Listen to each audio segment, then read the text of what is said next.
다시 한번 인사 나누시죠. 함께 기도하며 감사합니다. 하늘 복 많이 받으십시오. 네, 고맙습니다. 잠옷이 누가 와 있어요? 아, 깜짝이야. 네, 오늘 우리가 고린도서 13장 1절에 13절 말씀을 나눌 텐데요. 새벽에 고린도서 13장을 쭉 다루고 있는데 그래도 한 번은 정리하면 좋겠다라는 생각이 들었습니다. 아무래도 또 유명한 장이기도 하고 또 이렇게 한번 쭉 정리하면 고린도전서를 또 이해하는 데 도움이 될 것 같습니다. 먼저 우리가 11장부터 14장 안에 공동체 모임에 대한 권면을 다루고 있음을 살펴보고 있습니다. 그래서 11장에서 두 가지 큰 주제를 다뤘었죠. 한 가지 주제는 예배 가운데 머리에 여인들이 수건을 벗는 행위가 문제가 됐던 겁니다. 오늘날 그게 무슨 문제겠어 하겠지만 당시에는 이게 예배 가운데 있는 회중 가운데 참 불편한 문제였던 것 같습니다. 왜냐하면 당시 문화입니다. 당시 문화에는 여인들이 그 어떤 권위와 질서의 순종함과 예의와 상식 속에서 외출할 때나 공동체의 모임 속에서는 머리에 수건을 썼거든요. 그런데 이 안 쓴 행위는 뭐냐면 난 더 이상 매이고 싶지 않아. 나는 자유파가 생긴 거예요.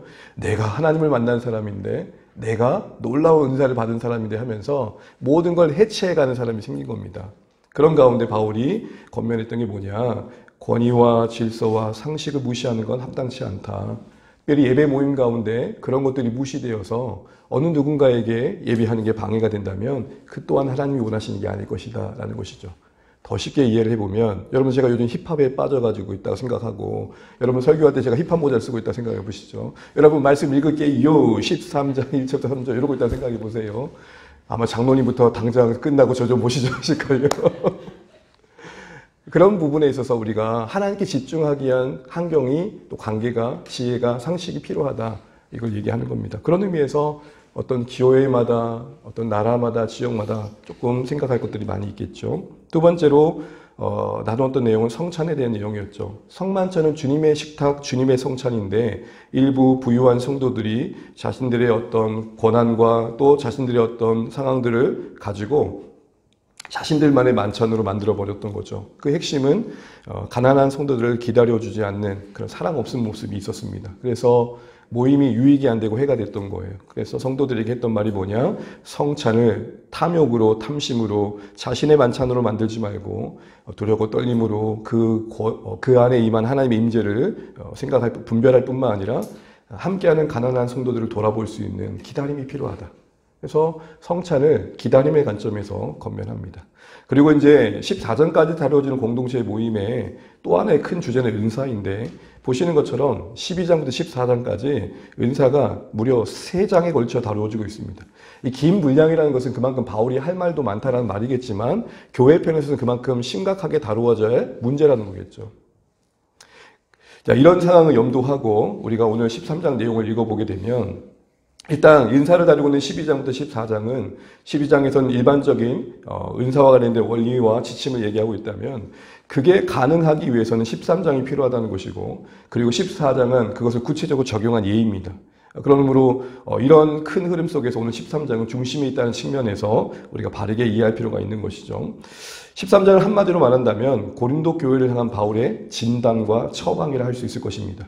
말씀드린 것처럼 문제는 뭡니까? 은사로 인한 갈등이 있었던 거죠. 그리고 그 갈등의 중심에는 각자 남다른 은사를 가졌다는 우월감, 자기과시와 욕망에 수달이 된 은사의 참혹한 현실이 있었던 것입니다. 항상 신앙생활은 이런 면에서 분별이 필요한 것 같습니다. 여러분 같은 열심인데 진심이 담긴 열심이 있고 탐심이 담긴 열심이 있는 거죠. 이런 의미에서 은사도 어떤 같은 맥락에서 분별이 필요했던 것입니다. 그래서 그럼 고린도 12장에서 바울은 뭘 얘기하냐면 은사의 본래의 목적이 뭔지를 말합니다. 그래서 은사로 서열화시키고 좀 더 특별하고 신비로운 은사를 가진 자일수록 더 하나님께 가까운 자라는 의식 속에 우열이 나누어지고 묘한 경쟁의 분위기를 만들었던 그 상황을 책망하듯 바른 방향을 제시하죠. 그게 뭐냐면 몸의 비유로 이야기합니다. 한 사람에게 하나님께서 모든 은사를 주신 적이 없고 모든 사람에게 같은 은사를 주시지 않는 그 신비로움 안에 있는 다양성을 어떻게 조화시켜 갈까라는 방법을 몸의 비유를 통해 이야기합니다. 그리고는 공동체 내에서 은사의 목적에 합당한 모습을 권면하죠. 그런데 여러분 오늘 깊이 다룰 건 아니지만 놓치지 말 것 중에 하나는 이 은사장의 시작이 1절부터 3절인데 가장 무엇보다도 그들이 우상을 섬기던 자리에서 구원받은 사건을 먼저 이야기한다는 것을 놓치지 말아야 됩니다.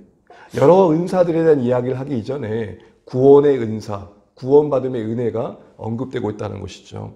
여러분, 우리에게 가장 큰 선물, 은사, 은혜라고 한다면 하나님께서 우리의 심령과 삶을 하나님의 자녀로 삼으셔서 구원해 주신 거죠. 가장 큰 선물이 구원의 은사가 되는 것을 전제로 바울은 그 외 각자에게 해주신 은사를 이야기하고 있는 것입니다.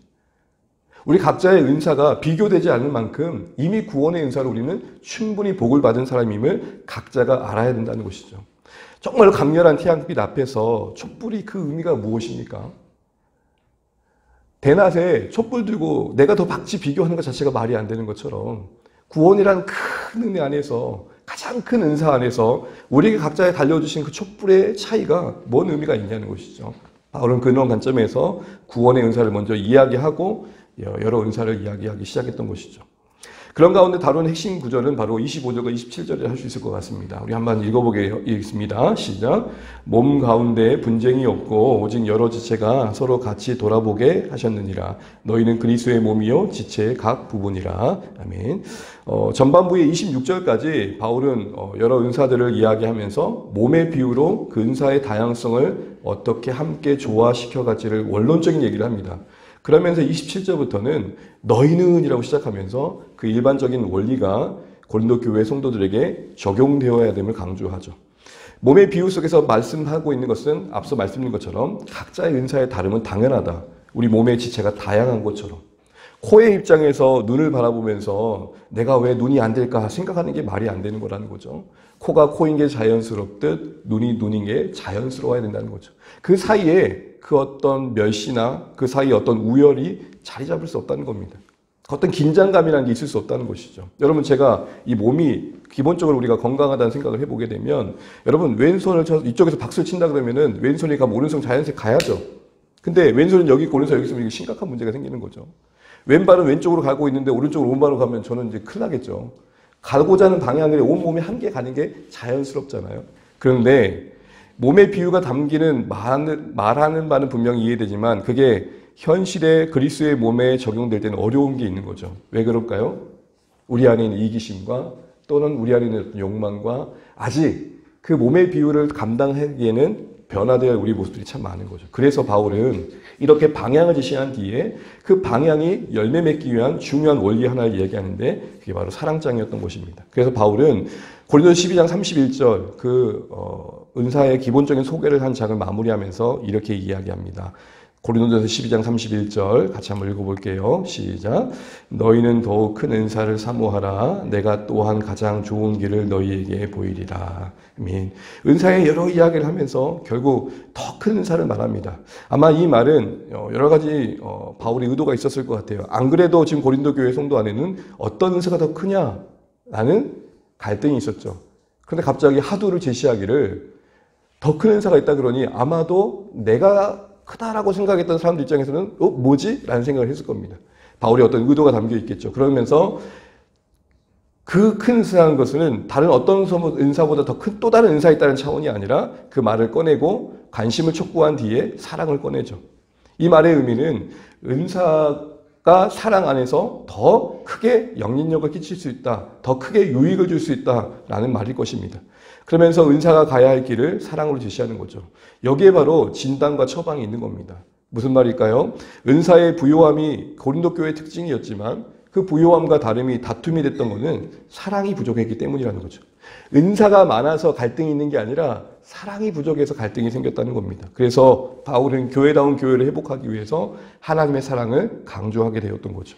한마디로 말한다면 고린도 교회에 필요했던 것은 은사보다 은혜가 더 절실했던 거죠. 하나님의 사랑의 은혜가 교회 안에 가득했어야 한다는 것입니다.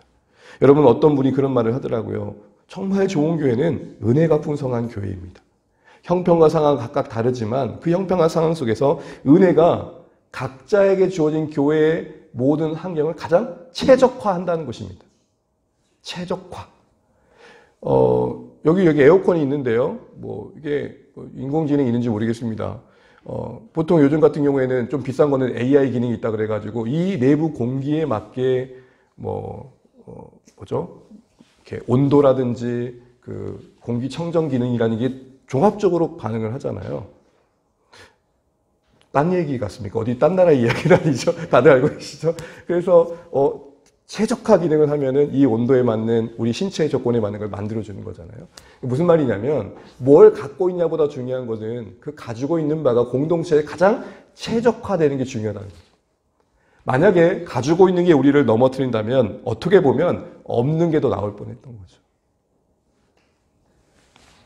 이런 의미에서 바울은 사랑을 이야기했던 것입니다. 사랑의 온기가 공동체의 은사를 가장 최적화시킨다. 잠시 짚고 넘어갈 것들이 있는 것 같습니다. 고린도 교회만의 문제는 아니라는 거죠. 우리의 공동체 안에서 우리 자신의 문제와 우리 가족과의 관계에서 우리 삶의 현실 속에서 우리의 사랑의 현실, 우리 실존이 존재하는 그곳에서 우리의 사랑의 현실을 한번 생각해 보자는 거죠. 한 두 가지 정도의 문제가 있는 것 같아요. 하나는 사랑하기 원하지 않는 사람은 아무도 없습니다. 다들 사랑하길 원해요. 근데 부모로서 자녀를 사랑하길 원해요. 자녀도 부모를 사랑하길 원하겠죠. 우리 서로가 맺어진 관계 속에 사랑하고 싶은 선한 마음이 있어요. 근데 마음은 원으로 돼 육신이 약하다는 말처럼 원하는 만큼 사랑하는 사람들도 없다라는 거죠. 사랑하길 원하나 원하는 만큼 사랑하는 사람도 없다라는 겁니다. 또한 정말 사랑을 해야 되는데 이 상황에서 이 사람에게 정말 사랑을 한다는 건 어떤 행동으로 구체화될지 모르는 거예요. 제가 이건 뭐 에피소드 같은 일이겠지만 함께 사역했던 분이 저는 뭐 의도한 건 아니었는데 그냥 자연스럽게 아이고 목사님 반갑습니다라고 이렇게 잠시 이렇게 손을 어깨에 대고 막수하고 이런 것들이 그분에게 전 나름대로의 존중과 사랑의 표시였는데 나중에 목사님 저 너무 그거 힘들었어요 이렇게 이야기를 하는 거예요. 저의 의도와 다르게 받아들인 그분의 입장에서는 그분의 자라는 환경은 되게 엄격한 분위기에 자라는 거예요. 그러니까 그런 분위기 속에서 저의 어떤 행동들이 의도와 다르게 받아들여졌던 거죠. 여러분 이런 의미에서 사랑은 뭐가 필요할까요? 지혜가 필요합니다. 원하는 만큼 온전한 사랑을 하기 위해 하나님의 사랑을 공급받아야 될 은혜가 필요하고 그 사랑이 구체화되어 가기 위하여 지혜가 필요하죠. 근데 이 모든 것의 부족함을 느끼는 우리의 현실은 언제나 엎치락 뒤치락이죠. 이런 차원에서 고린도 13장은 참 중요한 답을 줍니다. 무엇이 필요한지 은혜에 대한 답도 주고 또한 어떻게 해야 될지 지혜에 대한 답도 주기 때문입니다. 자, 이런 관심 속에서 우리 고린도 13장을 새벽에 말씀들을 이제 했던 것들을 좀 정리하면서 한번 복습하는 시간들을 좀 가지고자 합니다. 일단 13장은 세 가지의 구조로 나누는데요. 1절부터 3절은 그 사랑의 중요성을 말하고 4절부터 7절은 그 사랑이 맺는 열매가 구체적으로 무엇인지를 보여주고 마지막 마무리하면서 종말의 관점에서 그 사랑의 삶이 얼마나 중요한지를 이야기합니다. 자, 먼저 사랑의 중요성에 있어서는 한마디로 사랑 없는 은사, 섬김이 얼마나 무익한지를 말합니다. 그래서 여러분 13장 1절부터 3절을 보시게 되면 각 절에 가장 반복되는 것 중에 하나가 뭐죠? 사랑이 없으면. 사랑이 없으면이 1절, 2절, 3절이 계속 반복됩니다. 괜찮아? 한번 똑꼬나무를 한번 쳐보시죠. 특별히 이 사랑 없으면이 반복되는 의미는 분명 고린도 교회의 뭔가 가장 중요한 문제를 이야기하기 위한 시작의 내용일 것입니다. 그런데 이 사랑이 없으면의 의미를 쭉 읽다 보면 조금은 갸우뚱하게 됩니다. 왜냐하면 뭐 다른 것도 그렇지만 여러분 3절을 보실까요? 3절 한번 읽어보겠습니다. 3절 시작. 내가 내게 있는 모든 것으로 구제하고 또 내 몸을 불살에게 내줄지라도 사랑이 없으면 내게 아무 유익이 없느니라. 여러분 구제하고 특별히 몸을 불살에게 내어준다는 것은 엄청난 헌신과 희생을 말하는 거 아니겠습니까? 이런 질문이 드는 거예요. 사랑이 없는데 이게 가능할까요? 제가 뭐 예를 들어서 친구에게 밥을 사는 거예요. 근데 그냥 분식점도 아니고 뭐 엄청난 비싼 밥을 샀다고 생각해 보세요. 사랑이 없으면 가능할까요? 가능하다는 거예요, 지금 그게. 사랑이 없어도 어마무시한 헌신이 가능하다는 거죠. 그렇다면 이 사랑 없으면의 말이 무슨 말일까요? 다른 사랑이 있더라는 겁니다. 그 다른 사랑은 뭘까요? 나를 사랑하기 때문에 명분 때문에라도 어떤 나만의 이익을 위해서라도 어마무시한 헌신을 하는 것처럼 보여질 때가 있다라는 것이죠. 이런 의미에서 우리는 스스로 자기 사랑 안에 범주 안에 갇힌 대단한 헌신도 있다는 분별을 좀 할 필요가 있는 겁니다. 조금 이해를 돕기 위해서 하는 말이니까요. 수많은 사람을 학살한 독재자들도 자기들의 가족만큼은 귀하게 여기죠. 그러면서 여러분 사랑이 없다는 말의 엄밀한 뜻은 사랑이 되게 좁다라는 거예요. 사랑이 좁다. 사랑이 내 안에 머물러 있다. 내 이익 안에 머물러 있다. 내 가족 안에 머물러 있다. 나와 관계된 거 안에 머물러 있다. 이게 바로 사랑이 없다는 것의 의미적인 내용인 것이죠. 그럼 바꿔 말한다면 결국 고린도전서가 사랑이 없다라고 할 때 지적한 바는 무슨 말일까요? 너희들 안에 있어야 할 사랑이 없다는 거겠죠. 그리고 그 있어야 할 사랑은 바로 아가페 사랑, 하나님의 사랑을 말하는 것입니다. 그래서 여러분 13장은 사랑이란 단어는 다 아가페로 되어 있습니다. 물론 꼭 아가페가 하나님의 사랑을 말하느냐는 질문도 할 수 있겠지만 맥락상 지금 그 하나님의 사랑을 말하는 건 맞습니다. 하나님의 사랑의 특징이 뭐죠? 바로 사랑할 이유가 있는 사람만 사랑하지 않죠. 나의 이해관계를 뛰어넘는 사랑을 만들죠. 행위를 만들죠. 그래서 사랑이 없다라는 말이 아까 의미가 사랑이 좁다라는 거였잖아요. 그래서 여러분 사랑이 없다 그러면은 헌신하고 희생하는 사람도 억울할 거예요. 아니 사랑 없는데 어떻게 가능하겠어요? 그러니까 가만히 살펴보면 그 사랑이 하나님 사랑이 아닐 수도 있다. 이 얘기를 지금 바울이 꺼내고 있는 것이죠. 그럼 여러분 그 사랑이 없음에 다시 말하면 하나님의 사랑이 부재한 자기 어떤 자신 안에 매여 있는 사랑, 어떤 사랑이든 자기 이익과 관련된 그 사랑에 매여 있을 때 진정한 하나님의 사랑이 없을 때 나타났던 결과들은 결국 뭡니까? 1절에 보게 되면 가장 고린도 교회 성도들이 선호했던 방언의 이야기를 하면서 아무리 그런다 한들 만약 사랑이 없다면 그 결과가 뭐죠? 소리나는 구리와 뭐가 된다 그럽니까? 울리는? 무슨 말이에요? 한마디로 소음이다. 의미 없다. 이 말은 방언은 분명 하나님께 주신 은사임에도 불구하고 그 방언을 주신 목적을 성취할 수 없다라는 것이죠. 여기서 우리는 한 가지 중요한 걸 알게 됩니다. 아하, 사랑이 없다. 다시 말하면 긍정적인 표현을 쓰자면 하나님의 사랑이 은사를 은사답게 만드는구나. 두 번째로 사랑이 없음의 결과가 뭐죠? 바울은 그렇게 말합니다. 나가 사랑이 없다면, 이 하나님의 사랑이 없다면 나는 아무것도 아니다. 아무리 지식이 있고 아무리 믿음의 능력이 있어도 아무것도 아니래. nothing이래요.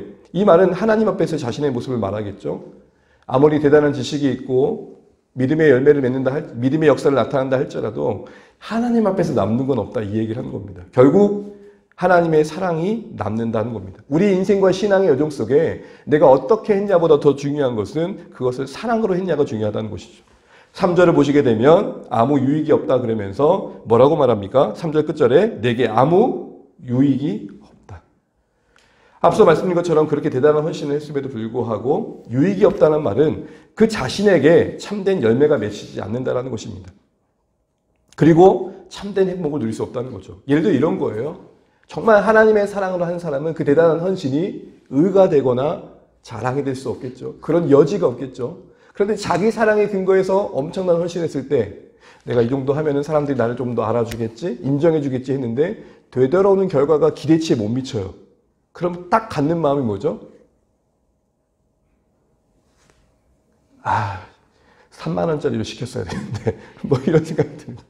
지나가는 생각이지만 예를 든 겁니다. 그러니까 하나님의 사랑이 아닌 자기 사랑에 근거한 대단한 헌신은 그만큼 기대했던 이익이 돌아오지 않으면 정말 그 사랑에 근거한 행위가 주는 그 기쁨을 놓치게 된다는 것이죠. 결국 사랑의 부재가 담고 있는 역설적이지만 긍정적인 하나님의 사랑이 우리에게 주는 결과는 뭐냐?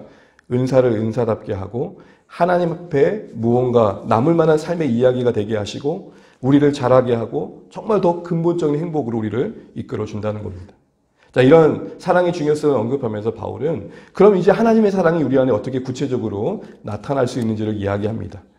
여기서 우리가 이 4절부터 7절에 15가지의 사랑의 열매라고 알려진 내용들이 나와 있는데 이걸 이해하기 위해서 몇 가지 알아야 될 것 중에 하나가 첫 번째는 새벽에도 말씀드렸던 것처럼 이 사랑이란 단어가 주어에 위치한다는 겁니다. 그래서 여러분 한 예로 들면 사랑은 오래 참고라고 할 때 사랑이 오래 참게 한다라는 것입니다. 사랑이 주어가 되어진다는 이 말의 의미는 그러기에 사랑할 힘이 되어주심을 말하는 것이죠. 하나님의 사랑이 우리를 사랑하게끔 도와준다라는 의미가 사랑이 주어라는 의미입니다. 하나님의 사랑이 우리를 격려해서 강권해서 하나님 기뻐하시는 그 열매를 맺도록 도와주신다. 지금 이 얘기를 하고 있는 것이죠. 그런 의미에서 여러분, 우리의 사랑의 실력에 한계가 있는 현실 속에서 정말로 가장 중요한 점검 중에 하나는 나는 하나님의 사랑이 주어가 된 삶을 살고자 하고 있는가라는 점검일 것입니다. 우리의 사랑의 스스로의 한계를 느낄 때에 그게 당연한 것이겠죠. 그 한계 앞에서 우리는 어떤 선택들을 하고 있느냐는 거죠. 그렇기 때문에 더 하나님의 사랑의 근원이신 십자가 앞에 나아가는지, 그 사랑을 묵상하는지를 돌아볼 필요가 있는 것입니다. 누군가를 기꺼이 끌어안기가 쉽지 않은 버거움 속에서 우리를 기꺼이 끌어안아 주신 하나님의 사랑이 감당케 할 힘을 주신다, 이것이죠. 그래서 중요한 것은 하나님의 사랑에 대한 영적 감화가 우리 안에 하나님의 그 사랑을 닮은 열매를 강화시킨다라는 겁니다. 그래서 여러분, 우리의 기도의 제목에 여러분 이런 기도가 있으면 좋겠습니다. 하나님의 사랑을 더 깊이 알게 해주십시오. 여러분, 에지벌이 그 대학교의 부흥의 그날의 첫날의 메시지는 다른 게 아니었다고 말씀드렸습니다.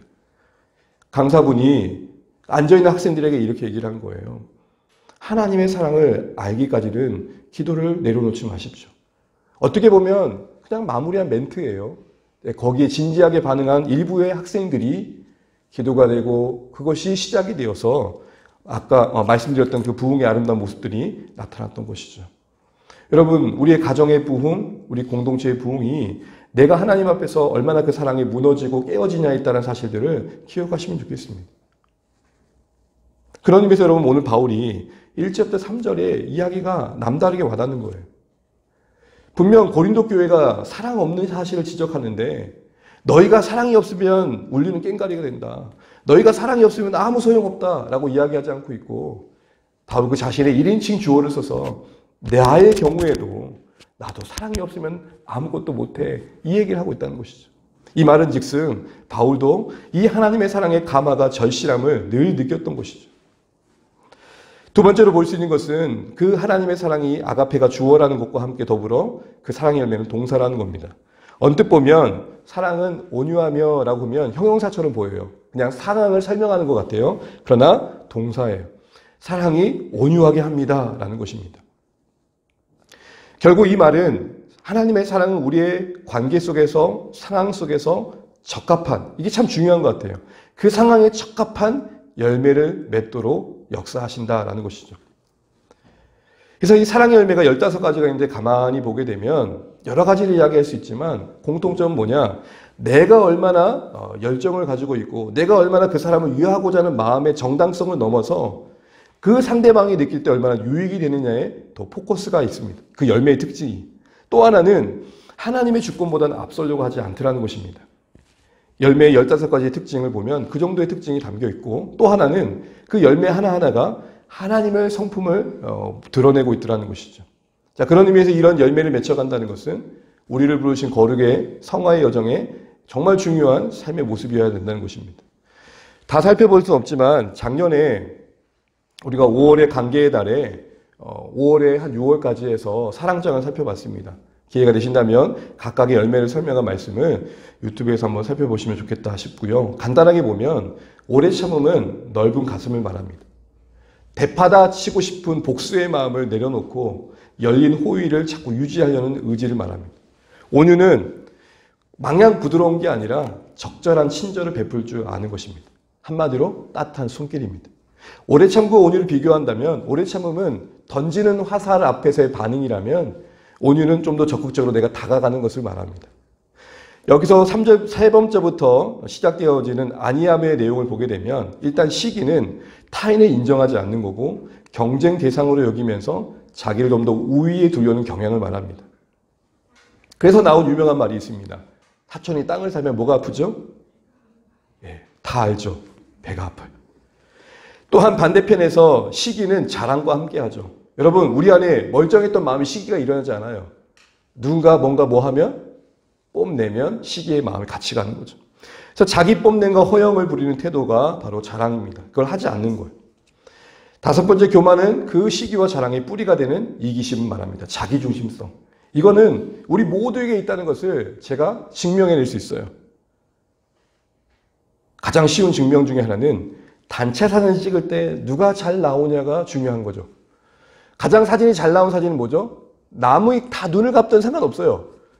남이 눈을 감을 때 입을 벌리도 상관없고 누가 잘 나오면 돼요? 네, 내가 잘 나오면 돼. 양심껏 단체 사진을 볼 때 가장 먼저 보는 사람 누구예요? 윤 선자매님 누구예요? 우리 각신을 가장 먼저 보잖아요. 이기심, 자기중심성은 우리 안에 있는 본연의 모습이죠. 더 나아가서 이런 자기 중심성이 채워지지 않을 때 어떤 모습이 나오냐면 무례함이 나오는 겁니다. 인격적으로 상대방을 대하지 않게 되고 상황과 입장에 맞는 적합한 행동을 하지 않는 거예요. 그 권위를 인정치 않는 거죠. 7번째로 자기 유익을 구하지 않는 게 사랑이라고 합니다. 자기 유익을 구제한다는 것은 자신을 돌보고 자신의 필요를 채우는 것 자체를 부정하는 게 아닙니다. 내 이익만을 챙기는 것을 사랑이 거부한다는 것이죠. 성내지 않는다는 것은 분노가 일어나지 않는다는 말이 아니라 중요한 건 뭐냐면 쉽게 날카로워지지 않는다는 겁니다. 미리 예고를 해주세요. 아빠 오늘 예민하다. 예민해. 그러니까 평소와 조금 예민하니까 좀 이해해줘. 라고 가이드를 좀 쳐주든지. 애들은 보통 때와 똑같이 와가지고 엄마 하는데 하면 되겠어요. 그죠? 네, 그죠? 네. 제 얘기를 하는 겁니다. 쉽게 성내는 거, 쉽게 자극 앞에 동요하는 거, 이걸 말하는 겁니다. 그렇지 않는 게 하나님 사랑이 우리 붙들어줄 때의 은혜라는 거죠. 또한 악한 걸 생각하지 않습니다. 이 성냄과 관련된 건데요. 언제 성내게 되죠? 사람이 말하는 어떤 외부의 반응에 너무 쉽게 오해할 때죠. 그래서 성내지 않으려면 악한 것을 생각하지 않아야 됩니다. 같이 가는 겁니다. 왜죠? 악한 것을 생각하지 않는다는 것은 타인의 행동과 동기를 최대한 긍정적으로 보려고 하는 거예요. 아, 네가 아빠를 생각해서 그렇게 한 거구나. 이런 이해의 마음을 갖는 것이 성내지 않은 것과 함께 가는 것이죠. 10번째로는 불의를 기뻐하지 않고 진리와 함께 기뻐합니다. 여러분, 우리의 사랑의 관계는 하나님이 중심이 되어야 된다는 거죠. 그래서 여러분, 정말 하나님의 사랑이 우리 안에 있으면 애타하는 마음이 한 가지가 있어요. 예배에 나와야 될 텐데, 정말 하나님을 만나야 될 텐데, 예수님을 믿어야 될 텐데. 10번부터 15번까지 나머지 4가지는 모든 것으로 묶여 있는데요. 이 모든 건 뭐냐? 거기 같이 한번 읽어볼게요. 시작. 사랑은 주어진 상황, 상대의 조건에 영향받지 않고 언젠간 사랑의 본연의 모습을 드러냅니다. 네, 오타가 나왔네요. 어떤 영향을 받지 않는 중심성을 갖는다는 겁니다. 일관됨을 갖는다는 거예요. 모든 상황, 모든 사람에 대해서 일관된 태도를 지키는 게 하나님의 사랑이 우리 안에 하는 일이라는 거죠. 특별히 참는다는 것은 인내한다는 말이 아니고 보호해준다라는 말입니다. 그래서 타인의 마음을 지켜주기 위해서 말을 아끼는 겁니다. 또 누군가의 잘못을 과장하거나 헛되게 가장 부풀려서 포장하지 않는 것이죠. 또한 믿는다라는 것은 그럼 그렇지라고 속단하지 않는 걸 말합니다. 바란다라는 것은 그 속단하지 않는 마음을 소망 가운데 지키는 것입니다. 그래서 쉽게 희망을 버리지 않는 거죠. 아무리 사랑의 대상이 비관적인 모습을 보인다 할지라도 거기에 영향받지 않는 마음을 말하는 것입니다. 그래서 계속해서 기회를 주고 싶은 마음을 지켜가는 겁니다. 마지막으로 견딤은 뭐냐? 이 모든 가정, 이 모든 사랑이 요구되어진 가정 속에 참아내야 될 것들을 감당해내는 마음을 말하는 것입니다. 끓는 밥속을 억지로 누르는 참음은 아닙니다. 그래도 하나님의 사랑 안에서 붙들려 있을 때 적어도의 마음은 하나님이 저의 인생을 빚어가시겠지라는 기대감인 거죠. 그래서 참음과 믿음과 바람과 견딤은 함께 가는 겁니다. 우리의 삶의 현실을 보게 되면 그렇게 베풀었던 신뢰가 여러 경우에 배반을 당할 경우가 얼마나 많습니까? 그런데 하나님의 사랑은 그런 척박한 사랑의 현실 속에 있는 우리를 붙들어 주시다 모든 사람에 대해 모든 경우에 대해 일관된 태도를 갖도록 도와주신다는 것입니다. 여러분, 그렇다면 우리가 이런 사랑이 절실함을 다시 한번 생각해 볼 필요가 있는 것이죠. 또 하나 주목할 것은 이 15가지 열매를 보십시오. 뭘로 시작해서 뭘로 마칩니까? 오래 참음으로 시작해서 뭘로 마치죠? 견딤으로. 어느 한 인생이 신자가 되어주고 자라가는 과정은 긴 기다림의 여정이라는 것이죠. 저는 소망하는 바가 우리가 학습된 상처에 의해서 이 신뢰가 배반당한 여러 경험들 속에서 사람들을 향한 기대감을 갖지 못할 때가 많습니다. 우리의 사랑은 그럴 수 있습니다. 그러나 하나님의 사랑으로 늘 충전되셔서 결코 하나님은 끈질긴 신뢰에 배반하지 않으신다는 것을 볼 수 있는 은혜들이 많아지면 좋겠습니다. 결국 사람이 바뀐 것을 결정적으로 보게 되는 경우는 끝까지 그 곁을 지켜줄 때겠죠. 세 번째로 이 사랑의 열매가 보여준 특징 중에 하나는 현재 진행형이라는 겁니다. 이건 새벽에 말씀드린 것처럼 계속해서 우리의 사랑은 자라가야 된다는 것이죠. 그래서 여러분, 어린아이를 버려가고 점점 그 사랑의 성숙함을 나타내야 됩니다. 이것은 늙어 우리가 세상을 떠날 그날까지 놓치지 말아야 할 중요한 사명입니다.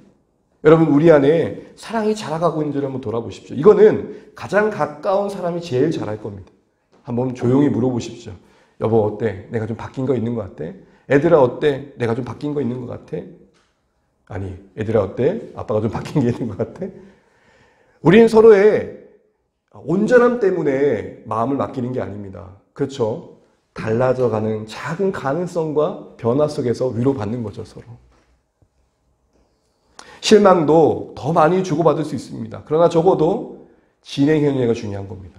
어느 한 청년이 저에게 물어봤어요. 목사님, 어떤 신랑감을 만나야 될까요? 제가 남자니까 그런 얘기를 했어요. 실력도 중요하고 뭐 사회적 능력도 중요하겠지만 자신의 변화를 끝까지 포기하지 않는 사람이 중요한 것 같아요. 신앙적으로 지금 어떤 수준에 있는 게 중요한 게 아니라 하나님을 계속해서 알아가고자 하는 마음을 갖고 있는 청년이 더 중요한 것 같아 라고 얘기했습니다. 지금 리더냐 아니냐가 중요한 게 아니라 계속해서 하나님을 알아가고자 하는 마음. 우리 안에 정말로 하나님을 알아가고 그 사랑을 익혀가는 것이 현재형이 되어야겠습니다. 마지막으로 이 열매와 볼 수 있는 것은 여러분 4절부터 7절까지 아니하며라는 부정어가 8번이나 나옵니다. 이 말이 의미하는 뭘까요? 사랑의 현장이 치열한 싸움의 자리라는 것입니다. 사실은 우리의 사랑이라는 것은 어떻게 보면 아니하는 게 더 많죠. 기꺼이 긍정적인 것보다는 부정적인 것들을 부정하는 게 더 많다는 것입니다. 이 말은 결국 우리 안에 가장 사랑에 큰 걸림돌이 있다는 거예요. 누군가의 사랑의 관계를 지켜갈 때 가장 큰 적은 상대방이 아니라 내 안에 숨겨진 이면에 교만으로부터 비롯된 수많은 것들이 더 큰 걸림돌이 될 수 있다는 거죠. 그런 의미에서 우리가 사랑의 사람으로 자라가기 위해 가장 중요한 첫걸음은 뭐냐? 저는 그렇게 생각됩니다. 오늘 말씀의 근거에 생각해 보면 내 안에 그런 현실이 있음을 인정하는 겁니다. 이게 우리를 겸손케 합니다. 늘 언제나 긴장할 수밖에 없는 이유가 우리 안에 있는 거죠. 조금만 그 사랑과 은혜가 거두어지고 나면 나도 모르는 모습들이 드러날 수밖에 없는 현실을 내가 아는 겁니다. 그래서 언제나 그 넘어짐과 실패의 순간순간들이 그 은혜를 더 절실히 찾는 기회가 되는 거죠. 여러분, 복음적인 회개가 뭘까요? 가끔 회개를 이렇게 생각하시는 분들이 계시더라고요. 다시는 안 그럴게요. 여러분, 이건 성경적인 회개가 아닙니다. 우리 다시 또 그럼 어떻게 하시려고요? 또 안 그럴게요 그러시려고요? 하나님 70번씩 7번이라고 하셨으니까 계속 그럴게요 라고 하시려고요? 정말 우리가 하나님 앞에서 해가는 복음적 회개는 뭘까요? 하나님, 저는 정말 감당할 힘이 없습니다. 은혜를 주십시오. 도와주십시오. 나를 인정하는 것. 가장 큰 믿음은 뭐냐? 내가 그걸 할 수 없음을 인정하는 거인 것 같습니다. 그 자존심 하나 뭐라고 그대로 살아남아 있는 그 어떤 그 작은 자존심이 우리 안에서 하나님 저 기회 주시면 한 번 더 주시면 더 잘할 수 있어요. 이런 마음을 만들어낼 수 있다는 것이죠. 그러나 진정한 회개는 뭐죠? 그 사랑의 실패 현장 앞에서 하나님 다시 확인합니다. 다시 제 자신을 봅니다. 저는 살아갈 실력이 없습니다. 이걸 거듭 확인하면서 은혜를 구하는 가운데 어느새 자라는 게 사랑의 열매인 것이죠. 마지막으로 사랑의 영원함입니다. 이제 바울은 8절부터 끝절까지 마지막에 종말에 하나님 나라가 이루어지는 천국의 완성의 관점에서 오늘 우리의 사랑의 의미가 얼마나 중요한지를 얘기합니다. 요즘은 그거예요. 사랑은 떨어지지 않는다는 겁니다. 우리 12장 8절 12절 같이 한번 읽고 말씀 마무리해 보겠습니다. 시작. 사랑은 시작. 사랑은 언제까지나 떨어지지 아니하되 예언도 패하고 방언도 그치고 지식도 패하리라. 우리가 지금은 거울로 보는 것 같이 희미하나 그때에는 얼굴과 얼굴을 대하여 볼 것이요 지금은 내가 부분적으로 아나 그때에는 주께서 나를 아신 것 같이 내가 온전히 아리라. 여러분, 지금이 나와 있고 그때가 나와 있습니다. 그때는 예수님이 다시 오시는 그날 천국이 완성된 그때를 말합니다. 그때 이 땅에서의 모든 제한된 지식들, 제한된 모든 모습들은 다 극복되어지고 온전해질 것입니다. 그 안에 사랑도 있더라는 것이죠. 우리가 이 땅에서는 사랑의 한계를 경험하지만 그날에 우리를 영화롭게 하시는 하나님의 은혜 안에서 정말 달라진 온전해진 우리의 모습을 볼 겁니다. 그것은 마치 지금은 거울로 보같이 희미하지만 얼굴과 얼굴을 마주보는 모습으로 확인될 것입니다. 거울을 본다 할 때 이 거울은 당시의 거울인데요. 아예 볼 수도 없었던 건 아니지만 지금의 거울과는 좀 달랐던 것이죠. 그래서 조금 흐릿흐릿한 거예요. 그걸 비유해서 얘기하는 겁니다. 지금의 우리 모습에서는 예수님의 모습이 희미해요.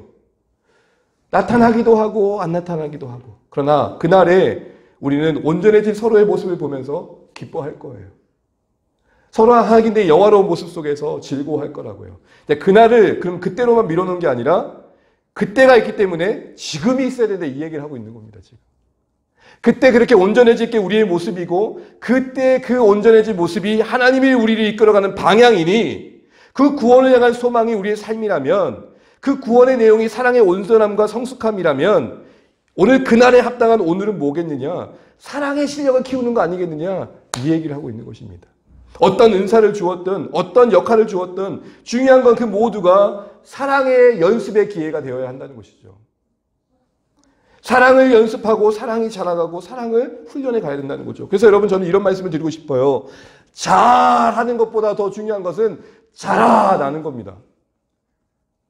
잘하는 게 신앙이 아니고요. 자라나는 게 신앙이라고요. 제가 목회를 하고 있는데 목회를 잘한다는 말보다 더 영광스러운 말은 목회하면서 많이 성숙해지셨네요. 목회하면서 많이 예수님 닮아가셨네요. 그때가 있다면 그때에 합당한 지금은 뭐냐라는 바울의 도전은 우리 각자에게 그런 도전을 주는 겁니다. 그때 영원히 온전해질 그 사랑이 영원히 남는 거라면 그게 영원히 남는 거라면 은사도 이 땅에서만 허락된 것이고 그 신령한 지식조차도 방언도 하나님 만나기 전에 그 은혜 잃지 말라고 주신 일시적인 은혜일 뿐이지 영원한 사랑의 속성에 비추면 잠시일 것뿐인데 그거 뭐라고 그거 가지고 너희들이 말하려고 하니 바울은 그렇게 얘기하는 거죠. 이것은 더 나아가서 천국이 그렇게 우리가 온전한 주님의 사랑을 담는 현장이라면 오늘 이 땅에서 천국을 누리는 삶의 비결은 뭘까요? 그 사랑을 닮아가는 걸 겁니다. 우리 공동체가 천국이 되는 게 뭘까요? 은사가 풍성한 게 아니라 사랑이 풍성한 것이겠죠. 은혜가 풍성한 것이겠죠. 여러분 한번 질문을 해봅니다. 우리 공동체는 은사가 많으시면 좋겠습니까? 은혜가 많으면 좋겠습니까? 저는 둘 다 많으면 좋겠습니다. 사랑하는 성도 여러분, 하나님이 허락하신 은사의 그 주권 아래서 허락받은 게 무엇이냐보다 더 중요한 것은 나의 사랑의 실력이 그 콘텍스트 안에서 자라가자는 거예요. 콘텍스트, 배경과 상황은 다 달라요. 그런데 텍스트는 예수 그리스도로 똑같잖아요. 어떤 인생을 허락받으셨든 인생 끝자락에 여러분 안에 예수의 얼굴이 더 분명히 드러난다면 잘 사신 겁니다.